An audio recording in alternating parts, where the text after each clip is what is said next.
కూడా ఈ ఒడ్లు తెచ్చి నెల రోజులు అయింది. ఈ మరి ఇక ఉండి పెడతలేడు. ఓనికి డబ్బులు ఉంటే వాడిని తీసుకుపోతుండు, జోలో నొక్కుంటుండు, పోతుండు అని పెడుతుండు. ఎన్ని రోజులు, నెల రోజుల నుంచి ఇలా పంతున్నాము. పట్టాలు కూడా తిరిగిపోయాయి.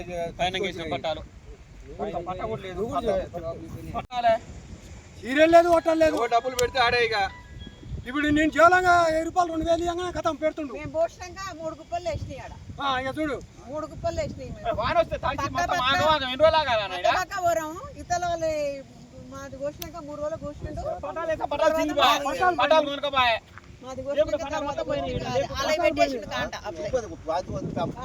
అయిపోయాయి.